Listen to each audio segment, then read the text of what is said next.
బలైపోయిన పరిస్థితుల్లో 60 మంది చనిపోయిన పరిస్థితుల్లో చంద్రబాబు నాయుడు గారి గవర్నెన్స్ ఫెయిలియర్ను దారి మళ్లించేందుకు డైవర్ట్ చేసేందుకు అరెస్ట్ చేస్తారు.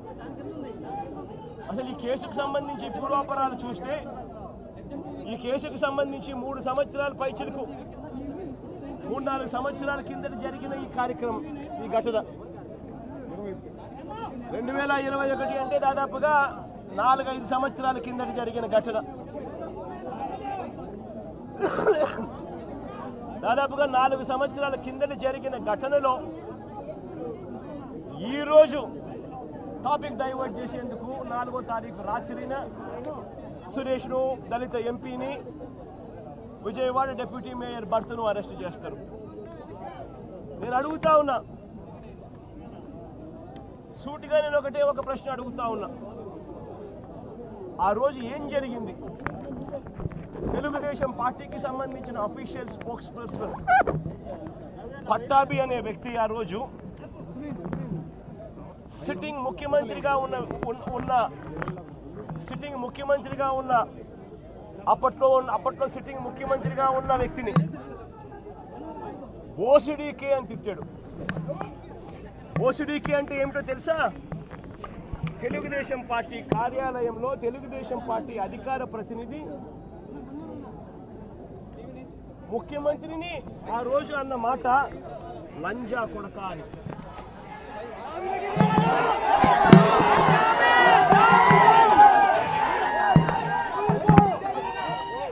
నిజంగా ఆ మాదిరిగా ఒక వ్యక్తి తిడితే రాష్ట్ర వ్యాప్తంగా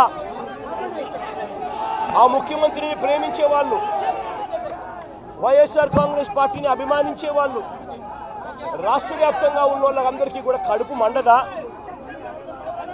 ఎవరైనా చెబితేనే వాళ్ళు వచ్చి చేస్తారా? కడుపు మండిన వాళ్ళు ఈ అన్యాయాన్ని చూడాలనుకునే వాళ్ళు, చూడకూడదు అని అనుకునే వాళ్ళు కొంతమంది తెలుగుదేశం పార్టీ ఆఫీస్ దగ్గరికి వెళ్ళి ధర్నా చేశారు. ధర్నా చేస్తే అటువైపు నుంచి తెలుగుదేశం పార్టీ వాళ్ళు తప్పు చేసిందే కాక ధర్నా చేయడానికి వచ్చిన వాళ్ళ మీద దాడి చేయడానికి కూడా ప్రయత్నం చేశారు. ఆ దాడి జరిగిన పరిస్థితుల్లో, ఆ తోపులాటలో, ఆ తొక్కిసలాటలో తెలుగుదేశం పార్టీ ఆఫీసు మీద కొద్దో గొప్ప రాళ్ళు పడిండొచ్చు. నేను అడుగుతా ఉన్నా, ఆ జరిగిన ఘటనను ముఖ్యమంత్రిగా నన్ను అన్నా కూడా నేను చంద్రబాబు నాయుడు గారి మీద కక్ష సాధింపు చర్యతో వ్యవహరించాల.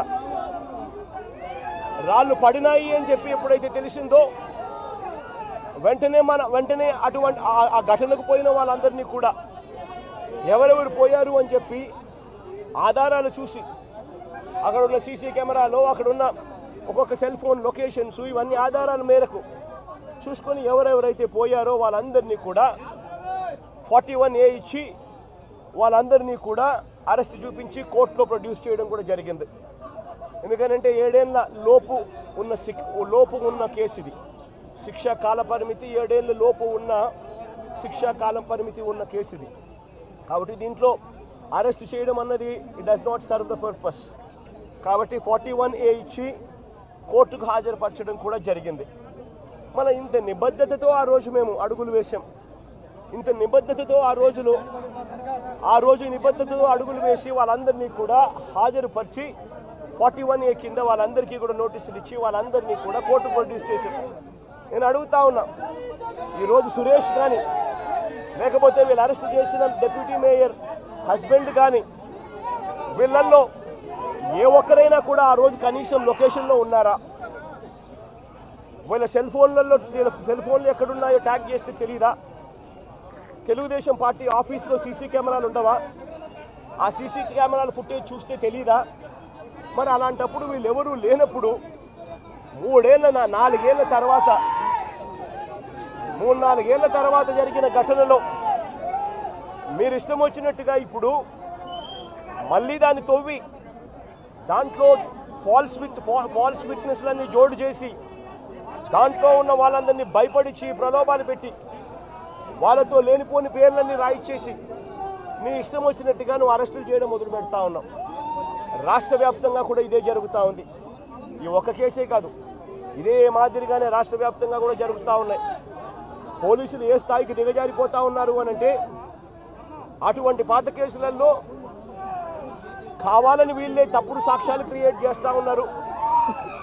విట్నెస్లను వీళ్ళే బెదిరించి, వీళ్ళే ప్రలోభపెట్టి, వీళ్ళే తప్పుడు పేర్లు ఇరికిచ్చి, వీళ్ళే కేసుల్లోకి తీసుకొచ్చే కార్యక్రమం చేస్తూ ఉన్నారు.